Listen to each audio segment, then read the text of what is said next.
Hello, everyone. Thank you for tuning in to just another esports podcast. You're joined by me, Nicholas Shady Bacon, and the longest standing co commentator, I guess, for this podcast, since we've only had one, in Kevin Hubris.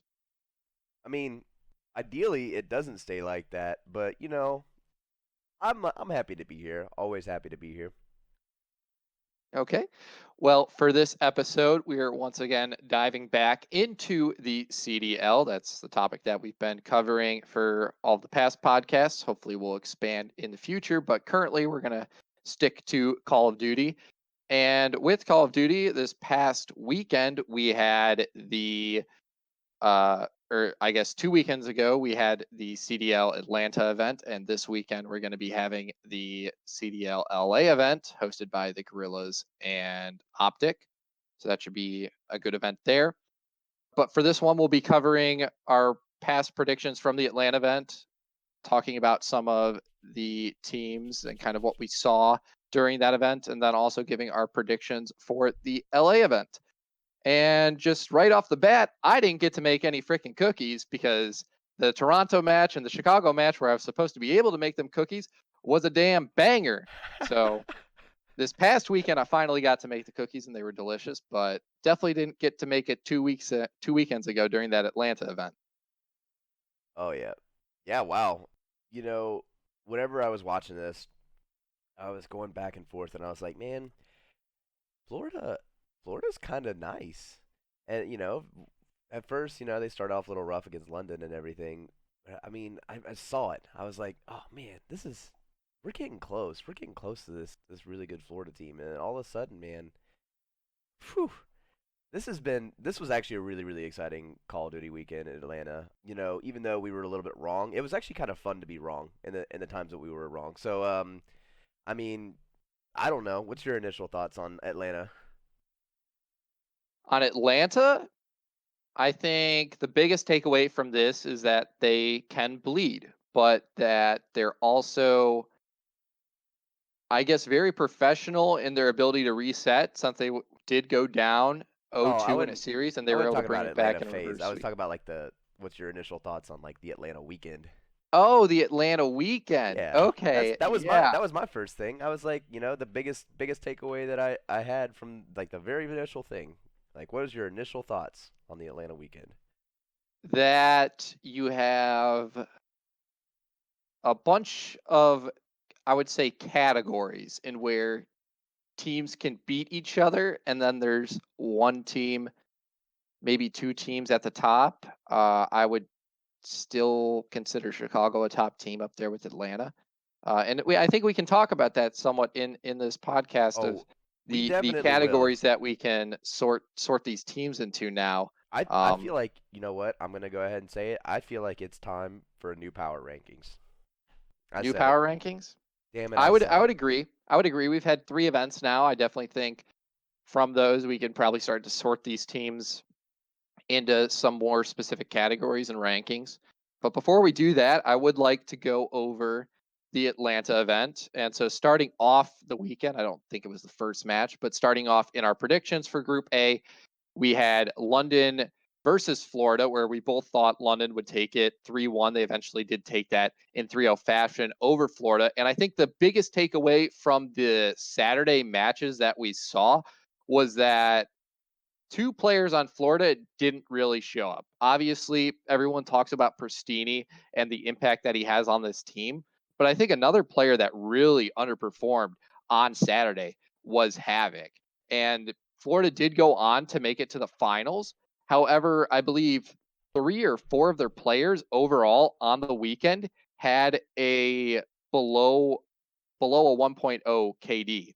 And so I think a lot of the reasoning for that is how poorly the team played on Saturday. Oh yeah, no doubt. Yeah, without getting too much into how Florida did throughout the weekend, this game was a you know what the scoreboard doesn't really speak for itself because they were actually fairly close games for the most part. Search kind of left a little bit to be desired on Florida's side, but I think that London's search game is pretty quality at this point. I think they've really polished everything down and they've kind of shown it in this series. going against a Mutineers team who has shown flashes of greatness in Surge. But I will say that the biggest thing was that London was able to take the two respawns off of LA, or sorry, out of Florida, and that's enough to say that London is still a competitor and everything, especially after how Florida did this Saturday. But yeah, and you said Sorry. you said the series was somewhat close, but I do want to point out that it was 6-2 in S&D, and then both of the hard points they lost by 125 points, which is pretty much half of what you need to get to. That is half of what you need to get to 2. The only one that was really close was the St. Petro Dom, but even that was a 19-point lead to the London Row or to Florida. So that was the one map they were able to squeak out against the Ravens. And I think so much of this is definitely to contribute to how poorly the SMG players on the side of the Mutineers played on that day. I mean, in that series, you had overall Havoc at a .42 and Pristini at a .54 overall in that series. Yeah, that's a little pathetic. I'm not even gonna lie. I mean, Pristini definitely did show up to play though. Showed up to play all weekend, They and showed up to play on Sunday. Like Saturday, they picked up the Paris syndrome. I think Florida did. In all honesty, that's what it seemed like. the Paris virus, because Yeah, Paris still has it, as we'll see here in not this coming match, but the next match. yeah. And so, speaking on that next match, it was Atlanta versus Optic Gaming LA, and both of us thought it would be a 3-0. It was a 3-0. And Optic still doesn't look like a good team. Yes, it was against Atlanta, but you would like to see a bit better of a performance, I would say, out of them. I mean, you look at that series, and none of the games were all that close. The hard point was an absolute blowout. The search and destroy was 6-3, which I mean, I would consider relatively comfortable. And the only one that was really close was the St. Petro hard domination, which still they lost by 19 points. So I mean, not a deficit to really sneeze at. And so this Optic Gaming team definitely needs some type of change. And if that's a roster change, which I think they're looking into, I've heard in the rumor mill, they're looking into subbing in Pharaoh. Maybe they acquired Pharaoh, which that to me looks like a lot of the old 100 Thieves team. I mean, you'd have Yep. Slasher and Kenny. Kenny subbed in, or Priestess subbed in for Pharaoh. And so you had those three players on a team in the past, and they barely qualified for the Pro League last year. So is that really kind of the roster you want to, is that really the player you want to sub in when you have players like Chino and Goonjar, who I think definitely were better than Pharaoh at least last year. We didn't really get to see him at all in the pro league since none of the teams picked him up. But still, I would be very. I'm very concerned about this Optic Gaming team, and with Enable potentially being a tradable asset, I would 100% fix my eyes on them trying in trying to the best of their abilities to acquire him to their roster. Yeah, Optic does need to make a change, or the worst is gonna happen, and Dashi is gonna end up leaving. You have considerably one of the greatest Call of Duty players on your team in Dashi, and his prime right now is now, and you're gonna waste it with subpar performances time and time and time again. Kid's gonna leave. That's just how it's gonna work. Dashy's gonna end up going. There's already rumors that he's talking to Seth Scump about going to Chicago. That Even if he went to Chicago, though, like, do you really see them putting him in that roster? at Yeah, this, unless like Chicago starts butting heads, I don't see them.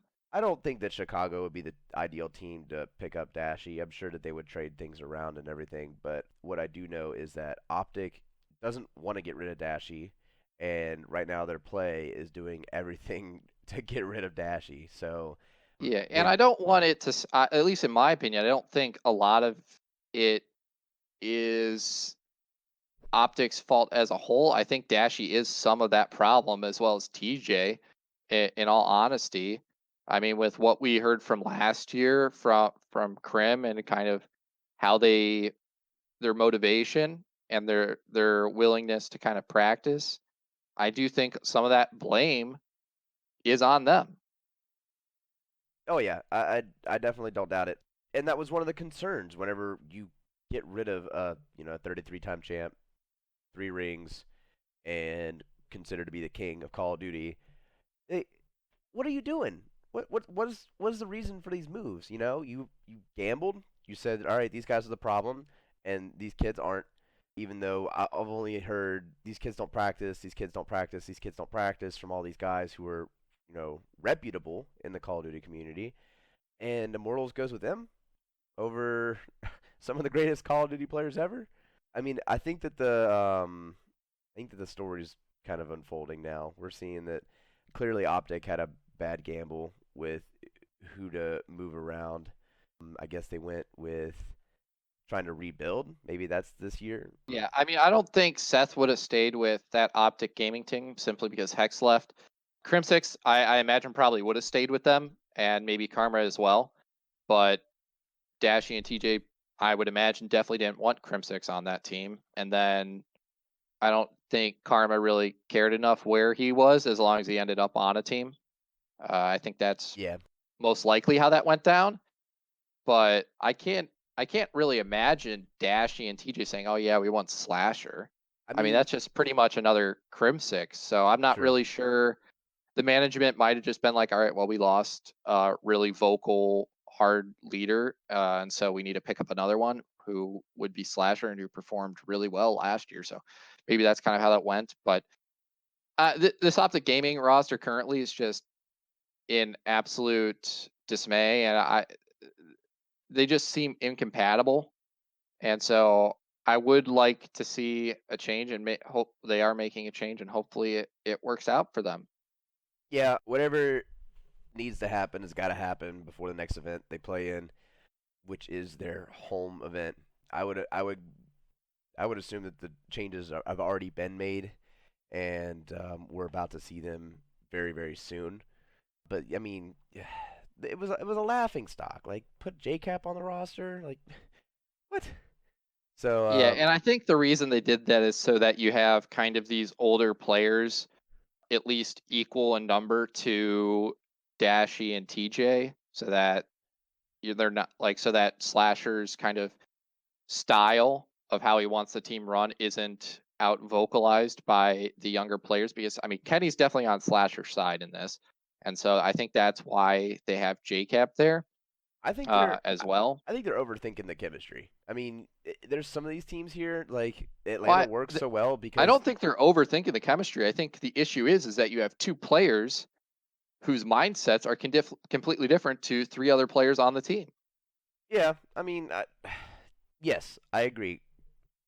That being said, there's some teams like Atlanta that make that kind of younger mindset work. That they've Yeah, got a but bunch of young the guys. Atlanta guys all want to play the game and they want to like all the Atlanta guys are on the same mindset. They're all young, hungry, and they want to just absolutely destroy everyone and they want to put in the hours and the time to do that. Right, which is Whereas are Dashy and TJ putting in those hours and the time? I don't know. yeah, and I think that like if you would get Dashy and TJ on a roster like Atlanta, then they would be. I think they would be better. I think that the roster shift needs to go towards getting those younger players in, getting those young players time. You know, if you're gonna rebuild, might as well make it now. Whenever there's lots of good young talent out there, and Yeah. And when they do have probably an easier group for their homestand. But we'll get into that yeah, in a bit. Moving on to our next Saturday match, we had the Minnesota Rocker versus the Paris Legion. And I had Paris taking this in 3-2. It was a 3-1 for Minnesota, so you got that correct. absolutely. And was this some of the Paris Saturday syndrome, or was this just Paris's inconsistency, which we were afraid of with this team at the beginning of the year? And I'm starting to lean more towards this is just an inconsistent team, since when we made it to Saturday, we did see a rematch of that Paris Minnesota matchup, and it went in the favor of Minnesota once again. Or on Sunday, we saw a rematch of that. I And also so, I also will say that Minnesota is at I guess like a better team. They're better than the average team with this being their only their second event, their first one being their home stage. It's hard to prepare for a team that doesn't have that much experience whenever you've been on the warpath for every event now. I think that that says something. You know, those breaks are nice and they're necessary, so that way the team can get on back on track. So I think that's kind of what Paris is hobbling on, and I think that's why Sarah, like the Saturday Paris thing is a thing because they have a hard time getting on that starting foot. And I think part of that is just you just need to make a change of like flying in a day early or something to that effect. I think that's probably Paris's problem. I think that's if a team's having problems on Saturday, then you needed to change how you're doing your Friday. That's all I gotta say. okay. So maybe fly in on Thursday, you're there a day, get Something to that some effect. I mean, get some practice in. some of these I teams, imagine these teams are flying in on Wednesday yeah, though. no, they should be flying in earlier. What I'm saying is whatever they're doing on Fridays. Yeah. I'm not, you know, not new to that world. What I'm saying is that maybe it's time to take your Saturdays a little bit more seriously. Yeah, it will definitely be interesting to see and keep track of. And I think maybe some of this is also just teams have had time to look at Paris and how they play. I think the practice in the UK and Europe during the off season really kind of helped them have a hot start. I mean, that's something that we've seen in other esports. You've had certain teams that don't go, for instance, in League of Legends, that don't go in boot camp in Korea before the World Championship. Maybe they stay in their home region or they go and boot camp in another region. And you'll see some of those teams come in and all the teams that were boot camping in Korea, they don't know how to beat them because they haven't been playing against them for the whole month that they've been at their boot camp. They don't Yeah, know their the strategies. And culture shift so is definitely different. I think that their off season, you could call it a boot camp in Europe, is probably one of the reasons that they have as many points and as many wins as they do currently. On top of, I think, when they are all performing at their best, being quite a good team, at least a top four team is what I've said. And I still do believe that when all these players are firing on all cylinders, that they are up there. Oh, for sure. But this weekend, they definitely didn't show it. Poor performances, kind of all around. By far the worst player on the team was Kismet. He was the worst player at the event this weekend at a negative 78 overall in kills. I think yeah, that's 22 less or I guess more than the worst player at the second worst player at the event. So definitely a really off weekend for him and will be interesting to see. They're not at Los Angeles, but they will be at the Dallas event. So it will be interesting to see kind of how they perform in 4 weeks' time, I guess. Yeah, for sure. All right. But now moving on to the match that I was going to make cookies at, but wasn't able to. It was the Chicago versus Toronto series, which we saw Chicago take it over Toronto, but it was 3-2, an extremely close series that went all the way to game five. And I believe it went to a round 11, if I'm not Oh yeah. mistaken. Oh yeah. This was Yes, a went all the way to grinder. around 11. And this, very interestingly enough, I haven't seen this too much, but, and I know it's S&D, so KD isn't like the end all be all, but the Huntsman got outslayed in S&D and won.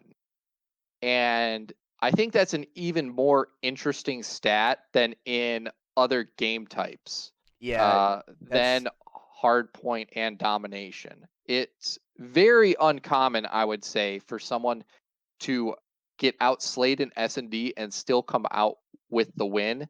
They It was 37 kills to 34 kills and they won in around 11 on, I believe, the back gunless. Some crazy plays out of him. But this was a very close series, one that was much closer than anyone would have guessed. And I don't know if this was Chicago being flat on the weekend or Toronto just being extremely hot. Yeah, I think that it's more Chicago's sloppy play throughout the weekend than it is, Toronto just becoming this really good team.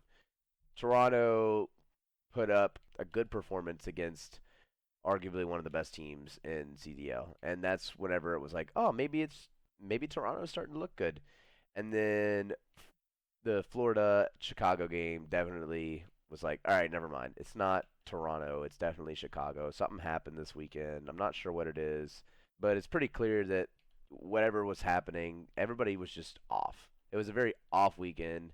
I think it's just, playing these 3 weeks in a row. It's got to be rough on you, especially since they played a lot of Call of Duty whenever they, like both the weekends, both the first weekends, especially in London whenever they won the grand finals. So I mean, it's a lot to put on a team. So I just think that they didn't do awful for the event. I still think they're a top tier team. It's just they had a bad event. It's allowed to happen.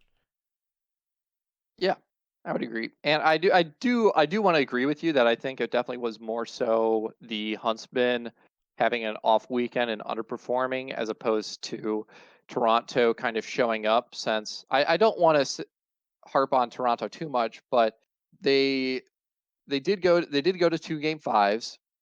They won one of them, but the other one was against a very subpar looking Paris. And then the other series that they did play, they got absolutely stomped. So not really too impressive in my opinion. And actually, no, wait, they did lose to Paris. My bad. They did lose. They lost to a subpar Paris. So can't even say that they put up a good performance Yeah, there. no. So I definitely think more of this was Chicago underperforming on the weekend. Yeah, I definitely think it was. And you know what? Like, hats off to Toronto for putting up a good series against Chicago. Like, you needed it after kind of the performances you've been putting up recently.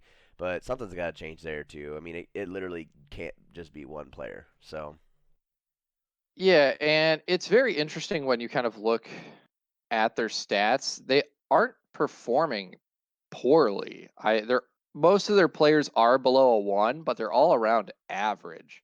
And so maybe they just need to switch up the how they're playing the map a little bit because it does seem like they're there at least in terms of slaying. I mean, on the weekend they were only a -8 overall. So I definitely think they are there in terms of slaying. They just maybe need to switch up how they're playing the maps a little and we'll see them move up the standings maybe slightly. But moving on to our next series, we had Atlanta versus the London Royal Ravens. That went to Atlanta in a 3-1 fashion. And I think that's to be expected. I don't think there's really too much to talk about here in this series. honestly, we've I we've already talked about London a lot. Yeah. And the only team that we haven't really talked about a whole lot is Atlanta, but we have plenty of time to talk about Atlanta. So I'm totally fine with just moving on with this one. Okay.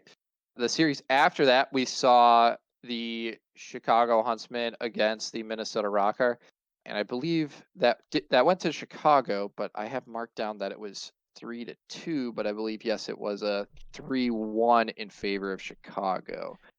Yeah, I mean, this was something that I saw coming out of this weekend. I think that Minnesota is a good team. I don't think that they're a bad team.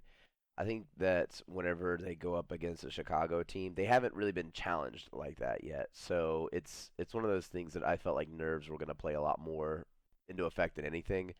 Chicago's still weak, but I mean, after putting up a Toronto almost goose egg, it's really hard to feel like you almost lost a game that you should have handily won. So I think there was a lot more motivation to really come out on the right foot.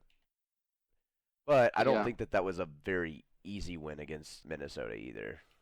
No, I think Minnesota is kind of interesting as a team because it seems like they are one of the best teams in getting kills on the map. They seem incredibly kill oriented. in the wins that they do accumulate. And so I think that they're probably one of the top teams in terms of slaying power, interestingly enough, with GodRx, Silly, and Assault performing this year. And as well as you have Alex also performing extremely well, and then Asim just running around wreaking havoc. So it's definitely a very interesting lineup. I do think they're still struggling somewhat in S&D, even though later in the weekend they took a very convincing search and destroy against the Atlanta phase. Their S&D does seem to still be their weakest game mode.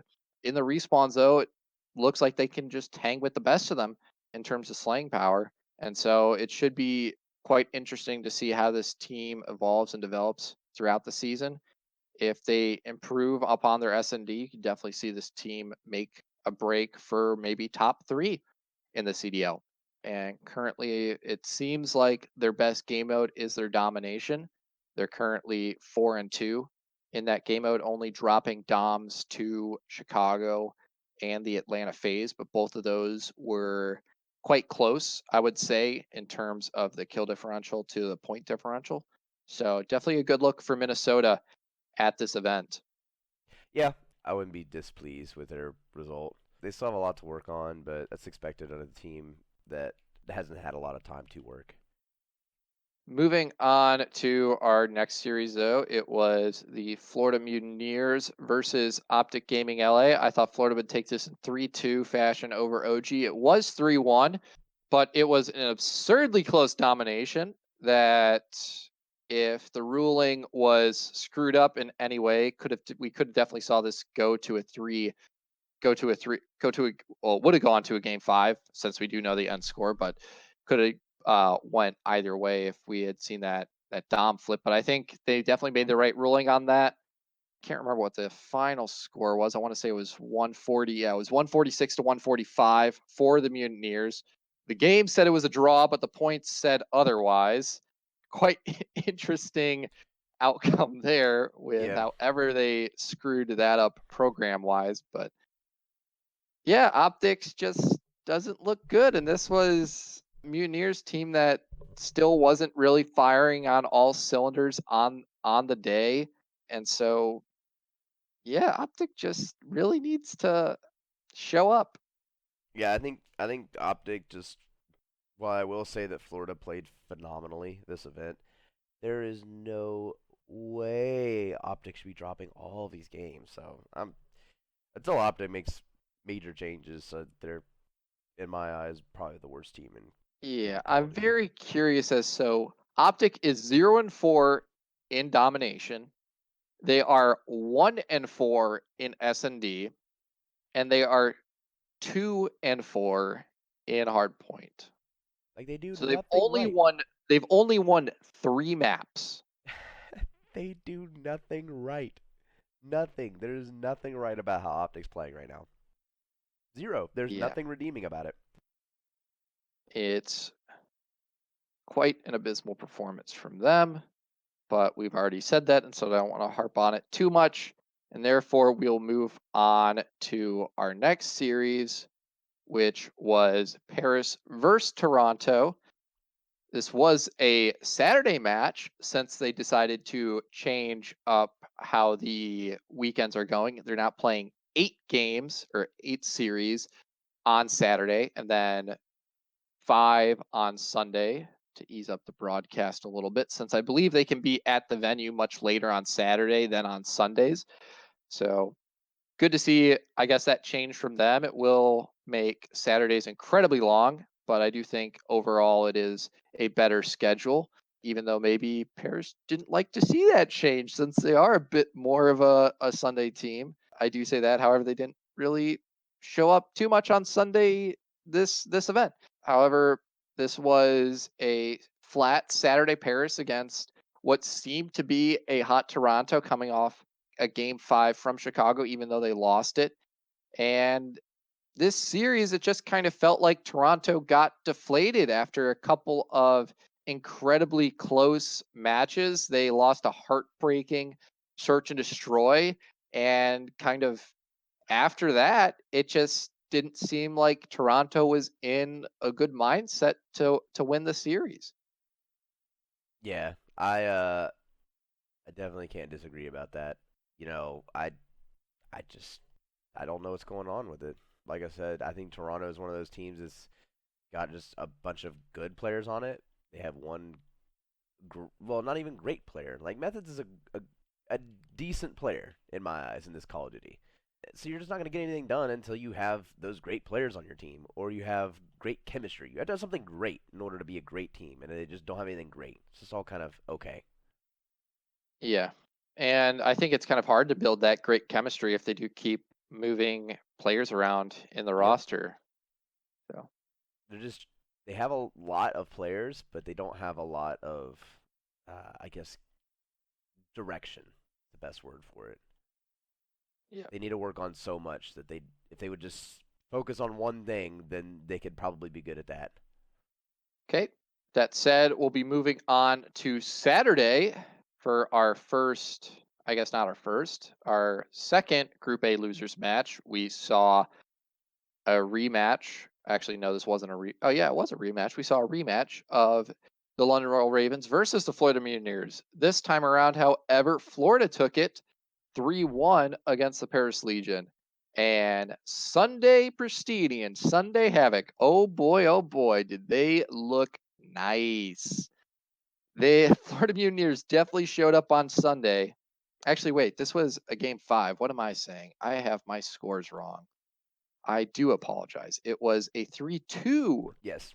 for Florida over the London Royal Ravens. So a closer series, but I still will agree with what I said that they definitely looked really good. London is not a bad team, even though they did get, I would say, kind of crushed by the Atlanta phase, but I think that's kind of to be expected.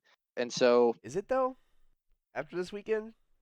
to be expected, I think yes. And this is why.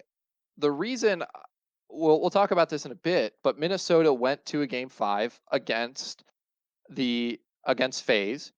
That's the only team that's taken 2 games off of FaZe. Every other team's only taken 1 or none. And I think that has to do with kind of the point that I brought up that I think Minnesota can hang with the best of them in terms of slaying power. Currently, I don't see the London Royal Ravens being able to do that simply because you have 1 or 2 players underperforming on that roster, either Jerd or Dylan or rated kind of being a more consistent one than the other 2 that I mentioned, aren't really showing up in some of their series.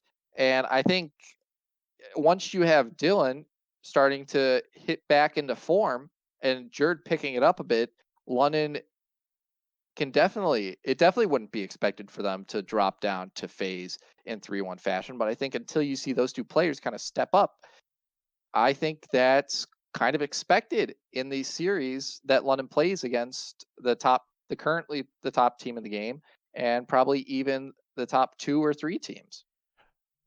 Yeah, I will say that, but I will also say that it's the top spot is still contentious. You know, I think that FaZe is still the top spot right now, but I don't think that they're the end all be all team like we Oh yeah, no, I think they wouldn't say are. they're the end all be all. I mean, we've seen that they can bleed, so we've seen that they definitely are beatable, but until someone beats them, True. and I think they lose to either the second best team or the third best team in the game, I would still consider them the best team that we Yeah. currently have.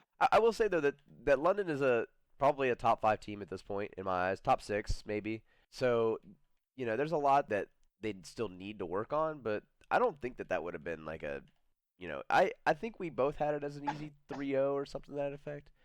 I believe I said it was going to be. We both said it was going to be a 3-1 series. You had it was London versus OG. I had London versus Florida, but we both thought that London would take the series 3-1 over the opposing team. And so I do think this was a surprise. I mean, you saw kind of Florida's performance on Saturday, and you're like, okay, yeah, that's kind of what I expected from Florida. But on Sunday, they definitely showed up, and I think a lot of that was the players that were vastly underperforming on Saturday performed to a satisfactory level on Sunday, and so you saw that increase and the series going the distance. Yeah, you're not wrong. I mean, the series was close, or I would say relatively close. Neither of the hard points were really close for either team. The S&Ds were also not really too close, but the St. Petrodome, which was the swing game mode, was close. The Mutineers only won that by 5 points. So that was an incredibly close map in the series. And the other ones they split. And I would say that this was a close series overall because if the S&D and the hard points are split, that means that probably whichever team picked the hard point or picked the S&D won the map that they picked. And so that's kind of to be expected in your ideal matchup. And so that's why that third game mode, the domination, is so important. Yeah, and you're not wrong. So, we ready to move on to Minnesota Paris? Yeah. Yeah, we can move on to Minnesota Paris. And this was another game five. So we had two game fives. Actually, I think, yeah, every single match on Sunday was a game five until the finals. Quite unfortunate. I think we would have liked to see some more games in the finals, but this was a 3-2 in the favor of Minnesota. They absolutely destroyed Paris in the final game 5 S&D, and that reminds me a lot of kind of their Chicago series. They looked good throughout the entire series until the game 5, and that's something that they need to fix. Definitely. You can't have two game 5 S&Ds and go 0-6 in both of them. Yeah, so I think it's a lot of fatigue. They played a lot of Call of Duty. Same thing as Chicago. They played a lot of Call of Duty. You know, these long games are definitely going to get to you. I think this says a lot about how Paris is performing as far as, being able to last endurance wise. A lot of the times Yeah, that I would Paris loses, say it's a game, I, it's around 11. They choke it at the end. yeah.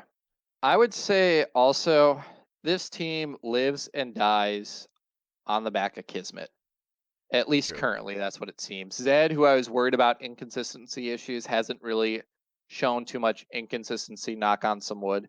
And the rest of the players, the Australian trio, haven't looked all that inconsistent. The only one you could really say is kind of Luca. I would say this is just more of an off weekend since he hasn't looked bad in the rest of their series. But Kismet has definitely looked very inconsistent from match to match, from day to day. And so they really need to figure out how he can hit a form of consistency throughout the season. Otherwise, this team is going to continue to take games here and there, but never make an extremely deep dive or reach a final, Oh, in for sure. my opinion. And so maybe if he keeps up those inconsistencies, you might see him get subbed out for Breezy, which I don't know how much that would benefit the team because when Kismet has looked good, he's looked really good. But when he's looked bad, he's looked horrendous. And so I don't know how much impact Breezy would take. And like if you do have him as a consistent player, are they going to be able to take series with that consistency? Or would you rather toss the dice with on Kismet is going to perform on the day or not to actually pick up a wins? So it's kind of you either have your Vegas strategy or you have your numbers strategy. And Yeah. so I don't know which they're going to want to go with or which would actually be better in the end. Yeah, I don't disagree with any of that. It's really hard to still get a good read on Paris. This was not a good weekend again for them to say definitively where they're at. So when we get to that part of the power rankings, I'm definitely gonna have a hard time putting Paris anywhere. Yeah. Moving on to our first semifinals match, it was the Atlanta FaZe versus the Minnesota Rocker. Both of us had this being an Atlanta versus Paris series. It was not, and Atlanta took it over the Rocker 3-2. An extremely close series. All the hard points were, I would say, extremely close. Only 40 points really ever differentiated the teams. Minnesota took a very convincing S&D 6-2 over FaZe on Piccadilly.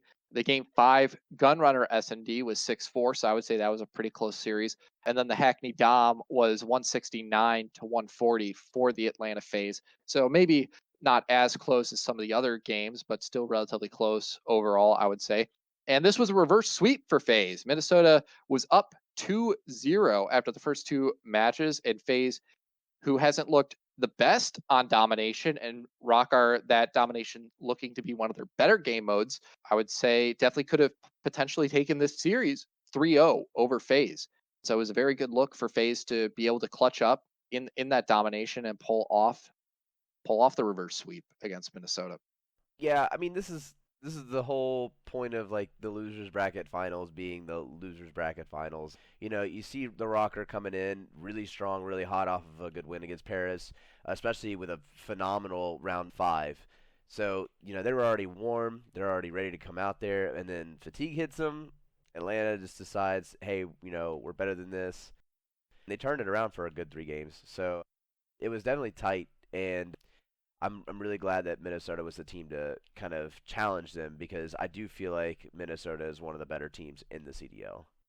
Yeah, and I want to say I think why Minnesota play style worked so well against FaZe. I think the reason why they were able to take FaZe the distance was be somewhat due to kind of the play style on the roster that they have. I see Minnesota as one of the slower teams in terms of how they play, even though they pick up an absurd amount of kills in the respawn game modes. And I think some of that's due to kind of more so posting up and letting teams run into you instead of running into each other.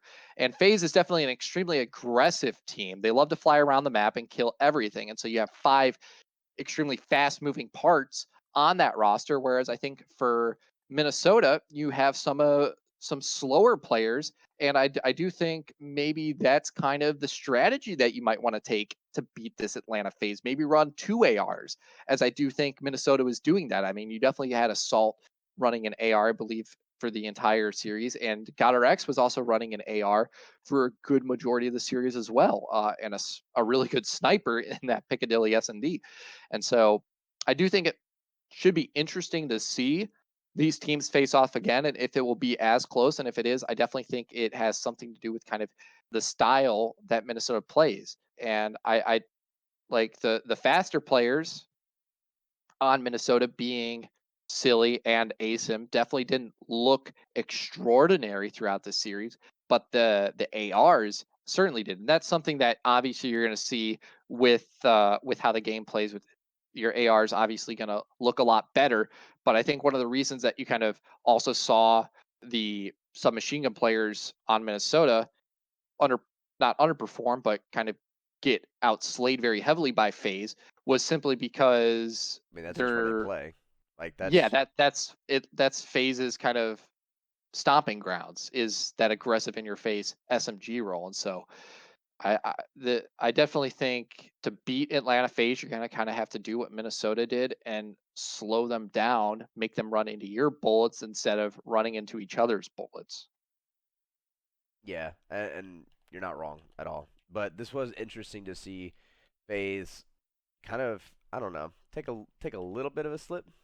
I still don't think this puts them out of the discussion of the top team in CDL. But what it does do to me is it says there's when we talk about top team, next event that's going to change most likely. Like unless Atlanta really steps it up, I think that they're probably not going to win next event. You don't think they're gonna win this weekend? It's hard for me to say that at this point. I think they had a harder run down the end. I mean, unless they really make some resting decisions and then also change up their strategy a little bit whenever it comes to a lot of these game fives, then they just need to. It's not that they're not a polished team or anything. I still think that they're the top team. Just watch out for LA. Not one of the Yeah, LA teams. Just yeah, not one of the watch out LA for teams. the Just LA the event. yeah, yeah. No, you're I mean, good on those. yeah, one point I do want to bring up is I think maybe something that Atlanta could have done in this Minnesota series to kind of fall in maybe to the pace. Like that's kind of what I feel like that's maybe kind of what you want to do instead of keep on running in head on aggression into a slow team that wants to control the pace. Instead, you bring yourself and match that pace. And I think maybe you would have seen Atlanta win the series in 3-1 instead of a 3-2 potentially. I don't know. I feel like if you're a fast team and you're getting killed because you're running into a slow team. It's kind of like the unstoppable force versus the unmovable object. Yeah. And so if you're a slow team going against a fast team, you want to bring that fast team down to your pace so that the fast team loses. But if you're a fast team going into a slow team, I feel like you don't want to just try and make them play at your pace. Maybe I feel like you maybe want to, at least in this game, drop down to their play pace and No, maybe I bring out another AR. I think you want to turn the gas up. I You think want to turn the that's gas up? I think you want to go even faster against these AR teams because they're still not comfortable with the game. Like you see a lot of the titles, they will go from two or three ARs in the very beginning, and then near the end, it's almost all subs because people are really familiar with the map and they understand like how the strategies are supposed to play out. I think that So maybe for now, bring out an additional AR, or do you think just no, stick I with your guns I and really stick with? think I really think that if they had just turned on the gas on Minnesota and just played that really really really aggressive style, you know, they need to adjust a little bit. They can't be running down mid lane whenever you've got a one of the Minnesota players looking down mid lane. But at the same time, like you can definitely keep that same energy. You just have to be more conscientious of how you're gonna play it. Okay, so maybe just Atlanta phase getting a little More over aware. aggressive. Yeah, a little maybe just get a little more aware of the situation and where players are posted up. Which, when they go back and probably watch the film, which I imagine they will do, that's definitely something that they can look at. And so, will be interesting to see if we see a rematch of these two teams face off in LA since they both are there. But moving on to our second semifinal, we saw Chicago Huntsmen versus the Florida Mutineers, and this was also a reverse sweep. The Yes. Mutineers took it 3-2 against the Huntsmen. And I would say the two maps that Chicago won were incredibly close. They won 250 to 141 in the hard point, and they won 6-4 in the S&D.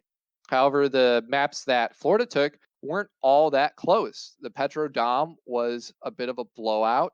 They won that by 46 points. The Hackney hard point, they won 250 to 186, and then the Gunrunner S&D, they won 6-2.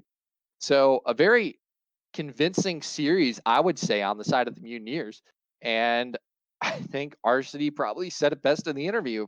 Chicago is just flat this weekend. And I don't think that's something that you really can have in how competitive this league is. I mean, you saw Florida, who no one really would consider, I would say, a top four team, be able to take a series off a team that many were considering, I would say, somewhat uninformed, the best team in the game, but I would definitely say they're a top two team in the game. Yeah, I would definitely say they're top two, and I think that this really speaks volumes for how good Florida actually is, and I'm really really excited for them.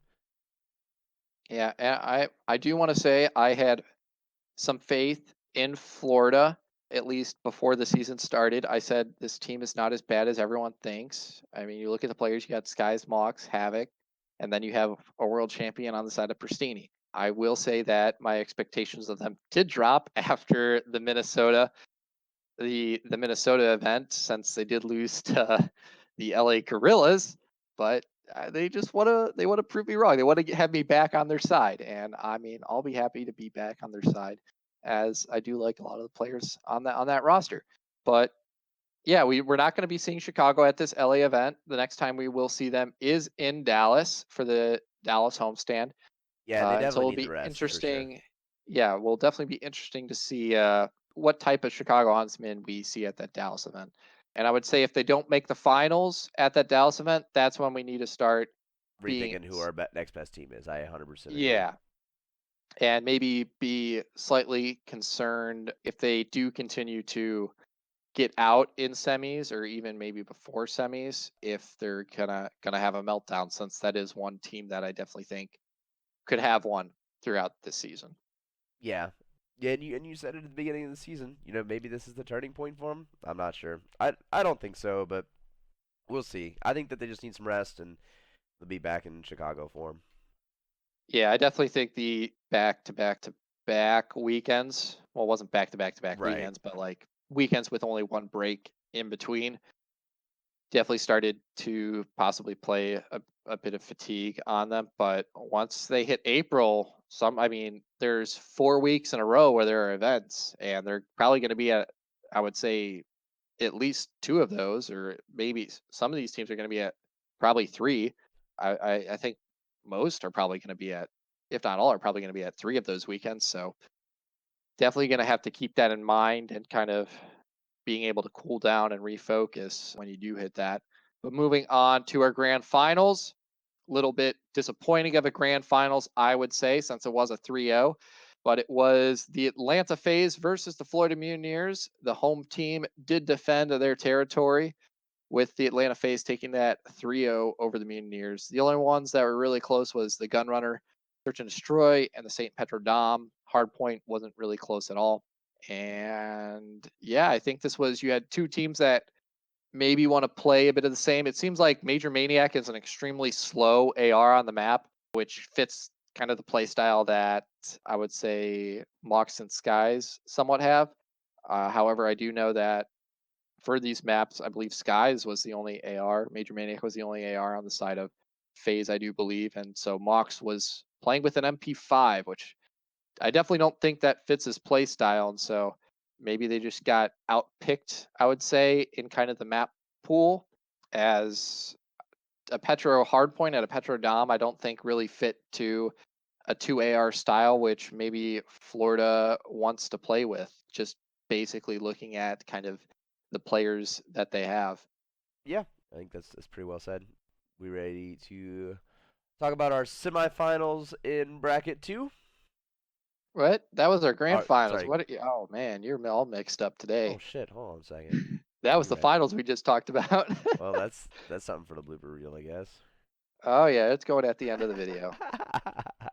But yeah, one thing I do want to point out is that on the weekend, I guess, Florida played St. Petro Dom every single game. And they won three of them. They lost two of them. The first one they lost was to London on day one, where everyone on the team was underperforming. And the only other one they lost was to Atlanta. So that's definitely looking like one of their better maps. They only lost by 11 points in that domination to Atlanta. So St. Petro's looking like, is definitely looking like the Florida Mutineers' best domination map. Oh yeah, for And sure. so another thing I guess that we should probably point out is Paris. They didn't get to play their gunrunner domination at all this weekend. I think they're just getting smart. They know that some teams Yeah, have just have one map down, and the bands are getting a lot more competitive, and I think you're gonna see that as time moves on. Like bands and picks definitely make or break a series for sure. So yeah, anybody who says that doesn't really know what they're talking about with competitive Call of Duty. and So I think the only other team where we're seeing kind of a really consistent performance or consistent pick in their map pool is the Minnesota Rocker with Hackney Yard Dom. So it seems that a lot of teams are just favoring a singular Dom map, and it looks like the Huntsmen are favoring maybe two. They're favoring Hackney and Petro. They have yet to play Gunrunner. So yeah, I I think think that's I think they've actually probably, banned it every time, I believe, if I yeah. recall If correctly. if they haven't played it once, then they're banning it every single time, I would imagine. I For would sure. love to have the pick bans so I could look at some of that data, but I imagine that's pretty confidential. So unfortunately won't be able to get my hands on that. But yeah, it was just some interesting things that I saw when I was putting together the box scores for Excel sheets for some of these teams, was how often these teams were playing just a singular map in domination. So I think if teams maybe really look at what maps teams are playing for Dom, since there's only three to choose from, and if they see that they're only really playing one, they can definitely focus a lot on kind of the strategy, maybe going into a series that that team plays on that map, and can definitely kind of bait that team into picking their favorite map, and then they already have a strategy set up to counter them, and that can definitely turn a series around. Yeah, I definitely don't disagree. All right.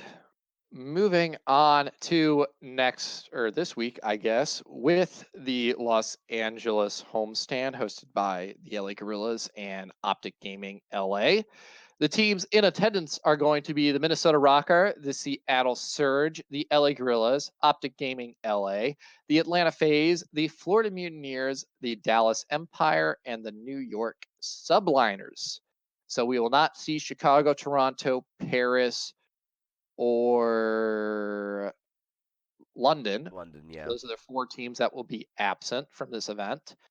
And the first matchup that we have is going to be the Minnesota Rocker versus the Seattle Surge. Now, this should be interesting. Minnesota's looked like a very strong respawn team, I would say. Seattle has also looked like an incredibly strong respawn team. Both teams haven't looked too amazing in the search and destroy simply based off of their map count record. Minnesota looked really good in one S&D against FaZe, and they also looked relatively decent in S&D throughout the weekend. Seattle Surge, although they're, I believe, 1-7 in search and destroy, a lot of those are game fives, and so if they were able to kind of spin or round 11s, and so if they were able to spin some of those around, they could definitely be looking at more of a 50% win percentage in their S&Ds. So these two teams, I would say, could potentially be quite evenly matched. And one point I do want to bring up is that Seattle did sub out Enable for Pander and have been looking pretty good in scrims. I believe Octane and Pander both are running ARs and scrims. So these two teams, you might see them have very similar play styles with a 2 AR setup, as I think GodRX and Assault for the majority of their matches were running 2 ARs on certain maps. And so this match is going to be incredibly interesting to kind of see who can come out on top. And so I'm going to hand it over to you to give your prediction first before mine. Oh, as far as the LA series goes? Okay, hold on a second. As far as the Minnesota Seattle series goes. Yeah, Oh, sorry. at LA. Yeah. At LA, yes. So I think this is definitely going to go in the way of Minnesota. I'm going to go ahead and give it a 3-1. I think that Seattle's going to come out strong, get a good hard point in. Minnesota's just going to be reminded that, like, oh, hey, by the way, we're actually a decent team. And I think that's a pretty easy 3-1 for them. I'm going to toss the dice here. I'm going to say Seattle 3-2. All right. It's Uh, been a while since we've seen Seattle. They have made a roster change. They've had time to practice with that roster change. And I think that adding that other AR to the setup will definitely be a good look for them against Minnesota, two traditional ARs. And so it's gonna be very interesting to kind of see these two teams match up, I think. And I definitely think if I was to put my money on a team, I would put it on Minnesota, probably 3-1. However, I'm going to go with the dark horse in this series and take the Seattle Surge 3-2. and you know what? I I could see it. It's not like it's an impossible thing. There's definitely a chance that Seattle does come in and win this. So, but in my eyes right now, based on everything I've seen, I think Minnesota is going to start off this tournament nice and right with a good 3-1. Yep. I would definitely say that if I was having to bet some money on it, but I have nothing to lose outside of my pride, and I don't have a lot of that. So we'll move on to our next series, which is the Battle of LA, the dark versus the light. Yeah, Who I was will about to say. win? Is there's a It's gonna it's gonna be can they both lose? I don't know how that would work, I but mean, maybe. Optic Gaming LA, I believe, has made a roster change. That's at least what I've to be heard and what I determined. mentioned at the beginning of the podcast. The Gorillas have made a roster The change. They have Gorillas have made a finally roster change, yes. retired Aches. I don't know who they're bringing in. I heard they were scrimming with Ricky.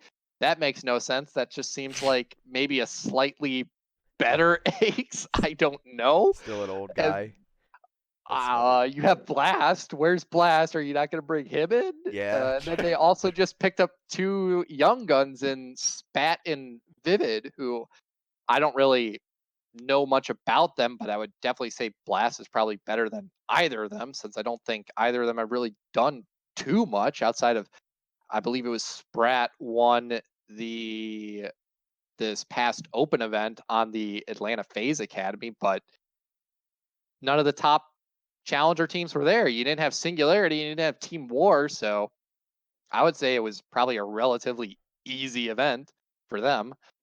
But yeah, it's gonna be interesting to see who the LA Gorillas put on their starting lineup. I would hope they would put Blast for that extra slaying power over Ricky, who's probably just gonna do the same thing that Aches was doing and be that vocal leader in the respawns. But I would say Ricky's like less of a vocal leader than Aches is. I mean, he's not historically known for his respawn mentality. He's more of an S&D guy. So I do not know what they're doing with this team. I So for that reason, I'm gonna have to give this to OG LA. Yeah, I think you're not wrong. I'm gonna give it in a nice 3-1 fashion. I like the 3-1s this year. Domination's kind of a weird game type, so I always just like to leave room for it. Yeah, I would agree with that. I'm gonna give it 3-1 also to OGLA. All right, now we get a rematch already. Oh yeah, we do. A rematch from the Atlanta series finals. We have Atlanta versus Florida. I'm gonna say this goes 3-1 to Atlanta. Yeah, They 3-0'd Florida at the homestand event. Feel like this one will be a little bit closer than what we saw in that finals. I don't think the hard points are going to be too much closer. I definitely think Atlanta's going to be able to take those. They haven't looked really bad in any game type, honestly. However, I think their hard points is definitely kind of one of their domination. I definitely would say their weakest is then probably their hard points, and then their search and destroy being their best. But I would say Atlanta's a better hardpoint team overall than Florida has been. I would say Florida is probably more of an S&D Dom team currently. And so I think Florida will be able to take one of those game types, especially if they're able to get Petro. The Petro versus Atlanta was incredibly close. And so I don't know if they get Petro again, I could definitely see Florida taking that. And maybe they're able to take an S&D if they have some kind of strat prepared. So this could potentially maybe go to a game five. I definitely think I don't think it will though, simply because Atlanta's gonna be able to definitely take the time, and they're definitely going to look back at kind of the matches that they did play, and I think they'll be able to shore up maybe some of the weaknesses that they had. And I mean, their S&D looks strong outside of that one on Piccadilly, and I don't think we're going to see a repeat performance of that again from them. So 3-1 Atlanta. I see you're going with the 3-2 though. Maybe I convinced you with some of my rambling there no, that this could go to a game I five. was actually probably gonna give it to. I knew it was gonna go to a game five. Like I have a good feeling it's gonna go to a game five. Both these teams are very strong right now, and I think it's gonna come down to really the wire. I don't see it being any other way. Part of me wanted to make it a 3-2 in Florida if they see Petro in game five, but I'm kind of confident that Atlanta's probably gonna end up banning it just so they don't have to deal with that. So I think I'm gonna go ahead and give it to Atlanta 3-2. Okay. Our series after that, our last group, well, not our last group match, but our next group B match, we see the Dallas Empire versus the New York Subliners. Neither of these teams we saw at the Atlanta event. However, I'm incredibly worried for New York now. Every single podcast since the first one, I've said, I'm not worried about New York. I think they'll be a top 4, top 5 team by the end of the game. I'm incredibly worried now. They subbed out Zero. Yeah. Why the hell did they sub out Zero when their two subs are Censor and Happy? And I know they're not subbing in Censor. I would honestly rather have them sub in Censor. Why the hell are they putting in Happy? It's got to be some vibe check thing with Zero, because Happy hasn't done crap in his career, in my opinion. He didn't even play last year. So why, for the love of God, are they subbing in Happy over Zero? Like, what are you thinking? What I is going on? I couldn't I tell had you. so much faith in this coaching staff and this roster to be good by the end of the season, and now they just crap on that by subbing in Happy. Oh gosh, For what is Zero going of all on? people, I don't even think. Yeah, this is 3-0 Dallas. Like New York, you might as well have just chalked this event. If you do anything this event, I will eat my words. But Oh, good lord, what the hell? You know what? And I have to say, in credit of New York, Dallas really isn't that good. Like they're good. Don't get me wrong. They're a good team, but they aren't like a great team yet. They haven't really shown Where me are like you thinking? Where are you putting Dallas? I'm putting them top three, I'm putting them top four. top four. Top What's four. what's your top three? I think it's the Or team that's probably just went into Atlanta and proved everybody that they're a good team in the Florida Mutineers. I think that they oh, you're deserve a putting top. Florida. Okay, I'm I thought you were putting gonna put Florida. Minnesota. No, I'm putting Florida third in Okay, in the power rankings for sure. okay, interesting. All right. Yeah, so yeah, I'm gonna give him 3-1. Dallas, like this still is not a real match, but who knows? I mean, like at the end of the day, it could just be like a bunch of bad search reads, and then all of a sudden you've got guys like Zuma and Attach that are just they've been doing it for long enough, that they can just really capitalize on it and steal a game real quick. So it happens, but I still think Dallas is consistently the better team over the subliners. So yeah, moving on. We'll see. This is our first break in parity. You have Seattle Optic, and I have Minnesota Optic. I think that this is pretty much a lock. You have 3-1 Seattle. I have 3-1 Minnesota. But I don't think there's really too much to talk on about that. no, I would say Seattle probably, even with how they've been performing, has looked better than OG, and Minnesota's definitely looked better than OG. So either of these teams, I think, are going to take it over this Optic roster, who they've only had like a week maybe to really practice with this new player that they're potentially bringing. Pharaoh. Yeah. Yeah, potentially Pharaoh. So yeah, it's definitely not a good look for them this event with that change. And so I think we're just going to quickly move on to a more interesting matchup in the Atlanta phase versus the Dallas Empire. And I'm going to say Atlanta takes this. Obviously, I think most people would say that. I'm going to say it's going to be I'm going to agree with you 3-2. You convinced me Yeah. I without mean, saying anything. I was just looking at your score and I was thinking over it. I'm like, yeah, you know what? 3-2. they're 3-2 for Atlanta. Dallas is a good team. I think that they're going to end up punishing Atlanta They're in a the good same team, but ways. they're not a top 3 team. They're not a top 3 team. They're a top 4 team. So that being said, Atlanta got spooked last week by Minnesota. So who knows? I think that it's going to be a 3-2. I think that Atlanta definitely plays better in search than Dallas by a significant margin. I'm not going to say wide margin, but by a significant margin. So this goes to game 5. It's over. It in that case, like it's just it Atlanta's going to win, but at what cost? So I think it's a 3-2. Yeah, I would agree with that. Moving on to our first losers matchup, I have Minnesota versus the LA Gorillas. You're going to have Seattle versus the LA Gorillas, and I'm going to say this is a 3-1. I'm a little worried for Minnesota versus. Well, actually, I would have been worried for Minnesota versus the Gorilla if Ace was still on the roster, since maybe Ace would have given Assault flashbacks to some traumatic experiences with him. But since Ace is no longer on the roster, I don't really have too many worries for Minnesota unless Ace is like in the crowd just intently staring at Assault like, yes, fail. You know you want to. But outside of that, yeah, I'm not too worried. And it doesn't seem like you're very worried about Seattle losing to the Grills since you have them taking it 3-0.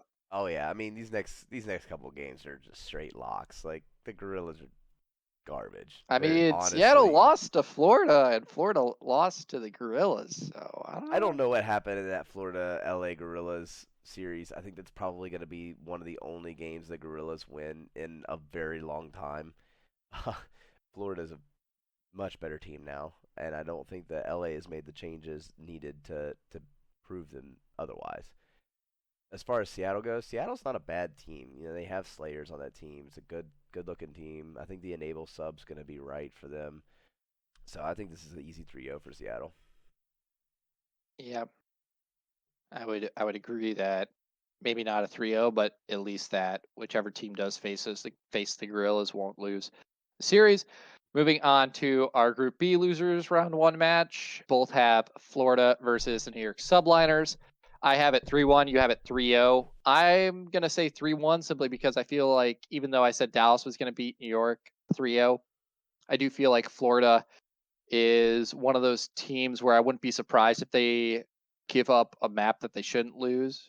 Yeah, I can see that. And I haven't been shown consistency yet from them, whereas Dallas, we've seen, I would say, a pretty consistent performance out of them. Whereas Florida, they definitely had that incredibly off Saturday where two of their players were not performing anywhere up to the ability that we saw them perform on Sunday. And so for that reason, I'm going to say 3-1 for Florida. I'm going to give New York just that one map.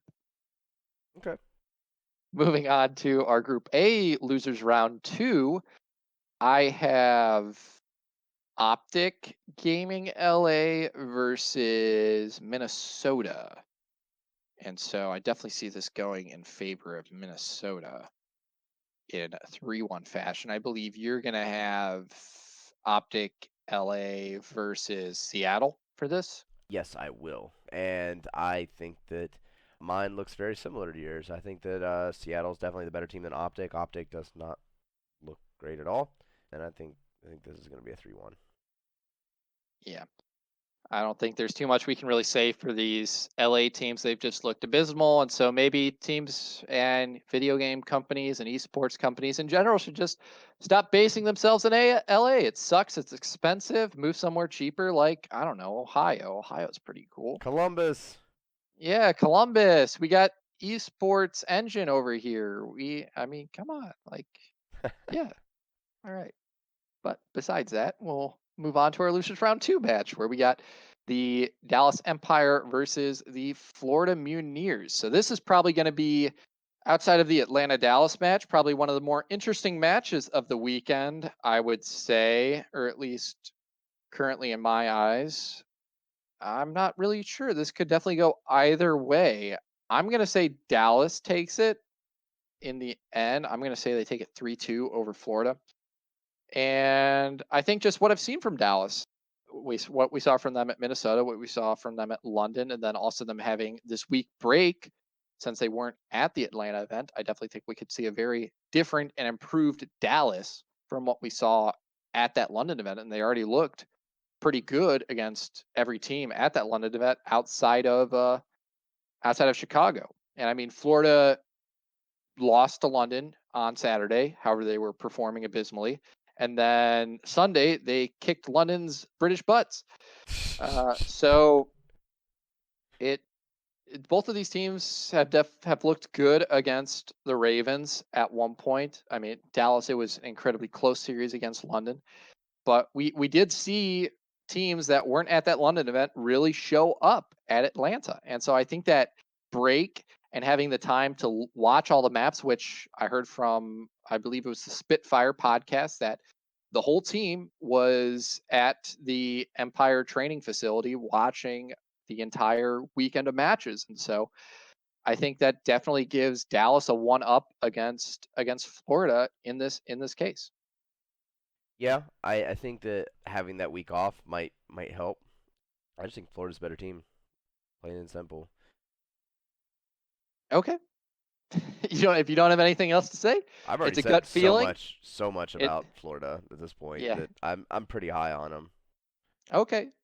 All right. Moving on to our first semifinal match. It's going to be the Atlanta phase versus Minnesota or Seattle. Yes. Yeah. Yes. Because I have Seattle coming out in first out of that group. You have Minnesota coming out at first. So it's going to be Atlanta versus Minnesota or Atlanta versus Seattle. I'm going to say 3-1 for Atlanta over Minnesota. You're saying 3-1 for Atlanta over Seattle. Yeah, I'll defend my point first since the Atlanta series was incredibly close against Minnesota at their homestand. I think Atlanta's definitely going to just go and look back and kind of review how that series went. Don't think we're going to see as close of a series as we saw 2 weeks ago. It's just kind of the feeling that I have that with this rematch. And during that series, I do think that Major Maniac did somewhat underperform. I mean, if you looked at him compared to the rest of the team, he was vastly negative in comparison, and that's kind of something you don't really see from the main AR player on the roster, with all the subs being positive and the AR being negative. So I think that was definitely an off series for him. And so I don't really see that happening again against this Minnesota team, unless if we do see that, then Minnesota's definitely going to move up, in my opinion, and kind of how they play and who they are as a team. If they go 3-2 against Atlanta, or if they beat Atlanta, they're definitely moving way up in my standings from where I'd probably currently have them. So I have Atlanta, Seattle. I mean, I think this is a pretty easy 3-1 for Atlanta. Seattle's just good, but not great. You know, they've had some great players that have put in the effort over time. I really do think that Atlanta is going to be the team to beat throughout the season, and they could very well crumble here. Like this is if somebody would tell me, "Hey, look, Seattle is about to just beat Atlanta right here," I'd be like, "All right, you know what? Maybe it is time for Atlanta to kind of slip." But I mean, I'm going to go ahead and say it's probably not an unrealistic situation that Atlanta goes into the finals again. So I'm pretty happy with Atlanta going to the finals. So I'm going to go with a 3-1. Yeah, and it might just be something that Minnesota's a bad matchup for Atlanta. I definitely think we've seen that in the past sometimes, where a certain team is just a bad matchup for another team. And maybe that's just Atlanta's kryptonite, is this Minnesota team and their map pool and their play style and the players on it. So, or that's just for my matchup, I guess. But yeah, Atlanta versus Seattle, I definitely would say I would agree with you with Atlanta taking that. Moving on though to our second semifinal matchup, I have Seattle versus Dallas. You have Minnesota versus Florida. So two incredibly different semifinals matches. Yes. I have Dallas taking this 3-2 over Seattle. I think with the improvements that Seattle's made, they're going to be even better in the respawn game modes, and they'll also be able to pick up some. They picked up a better search and destroy player, definitely, Oh with yeah, for Pander sure. over Enable. So their search and destroy is going to see an increase in that. And the series that they played against Dallas at London was incredibly close. So should be quite interesting to see this rematch. I do, however, think Dallas is going to take it in the end. Both of these teams have had time off. Neither of them were at Atlanta. And so for that reason, they both have been improving during that quote unquote break, I guess you could say. And so for that reason, I'm going to give it to Dallas in the end. Okay. And if I was looking at Seattle, Dallas, I'd probably give it to Dallas. I'm looking at Minnesota, Florida, and I think Florida's going to go in there and prove that they're one of the best teams in Call of Duty, and I think this is their weekend to do that. So I'm going to give it to them 3-1 against Minnesota. Okay. Yeah, it'll be definitely very interesting to see if Florida just overperformed on Sunday and over underperformed on Saturday, or if the Sunday form was their actual form, or if the Saturday form was their actual form. It should be quite interesting to see, or maybe if it falls somewhere in between. I'm definitely going to be excited to see if we do get a Minnesota Florida matchup, since I do think those two teams probably match up relatively well against each other. I consider Goddard X more of an traditional AR player. He is playing that flex role for the lineup, pulling out the MP5 on some of the maps, and so if I think Florida is going to want to definitely match Minnesota on two AR maps, and going to want to avoid the one AR maps, since Scatter X is absolutely going to demolish Mox in the MP5 matchup if we do see that. Uh, Moving you have a yeah, point? no, absolutely. I was about to say, let's go to the finals. Talk Yep. about the Moving on finals. to the finals. We both have Atlanta in the finals. You have Florida in the finals. I have Dallas in the finals. I have Atlanta taking this 3-1 over Dallas. Their first matchup was a 3-2 for Atlanta. However, seems in these weekends when you have a team, or at least when Dallas matches up against a team for a second time on the weekend, you don't perform as well. And so for that reason, I'm having them lose one map earlier, and I definitely don't see it outside of the realm of possibility simply based on what we've seen in the Atlanta Dallas series matchup prior from Minnesota. This going in the way of Dallas. However, you have Florida taking it 3-2 over Atlanta. So I'm very curious to hear your point. Like I said, this is Florida's week. I think that this is the time that Florida needs to make a statement. I think that the other big thing is Atlanta looks like they have weaknesses, and I think like how many times do you see a team? How many times do you see a team that loses 3 times to another team? How many times does that happen?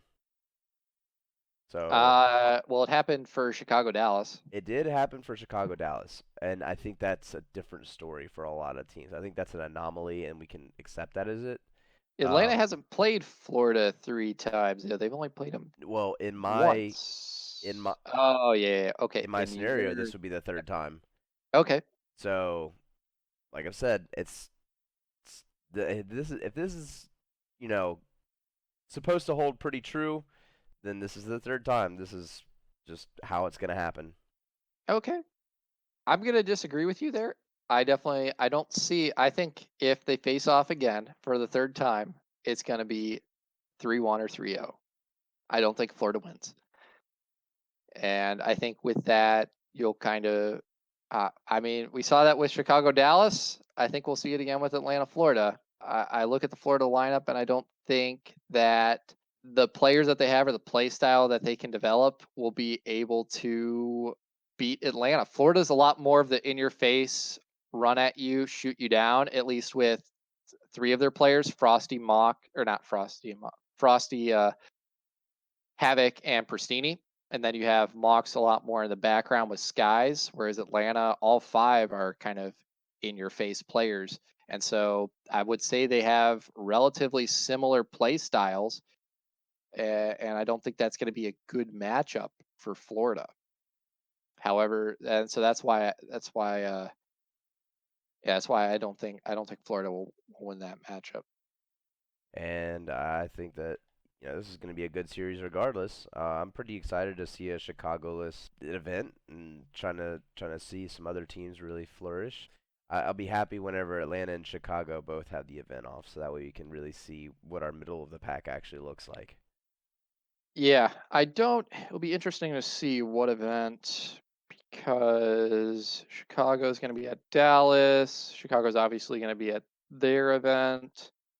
Is there an event where we don't see Chicago and Atlanta? I don't think there is. Trying to see, going through the schedule. Now, I'm not seeing any events so far where Chicago and Atlanta aren't at an event together or separately. Okay, I found one. Yeah, we're not going to see that until the next London event. Chicago and Atlanta aren't at the next London event. And Yeah, that's all the way in June. hopefully by So, then we have a top 10 a little bit more yeah, I established. would say by then we definitely are going to have a top 10 or Hopefully. top 12 teams. So, well, yeah, I don't know how you do that. There's 12 teams, so you would have some semblance of rankings of the teams. Yeah, true. Still want to do power rankings? Yeah, we can do power rankings. I don't think we'll go into too much detail simply because the podcast has already been running relatively long. And I do feel like we've kind of talked a lot about some of the teams and why we think they will beat certain teams and kind of where they stand. Well, then do we Uh, just want to put that off to next weekend? Because after LA will probably be a good time. Because I feel like there's a lot less contention in this event as far as who we think is going to be the best teams go.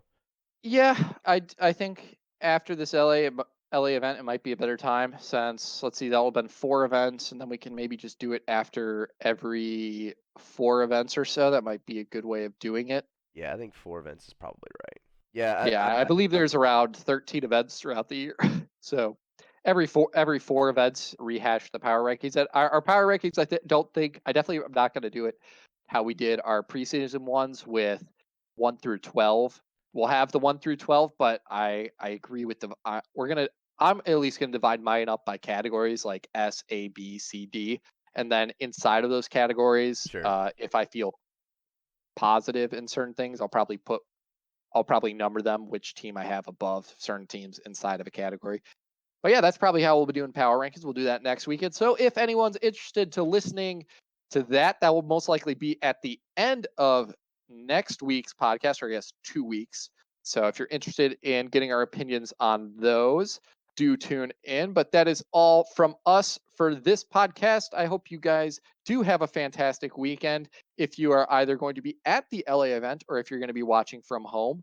And I do hope to get some very exciting series, which we should, seeing as how a bunch of the teams seem very close in their performance, outside of probably I would say the two LA teams. So True. thank you all for listening, and we'll see you next time. Later.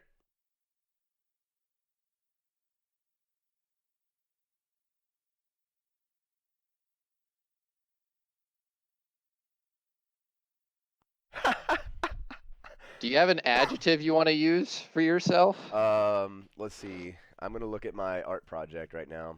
Um, let's go with disruptive. Is that a good one? Um, Disruptive. I don't know. Let me think. Um, let's see. Say Victorian era. That'd be funny. All right. I Meat the think. meat popsicle. Okay. All right. I'm just gonna start it.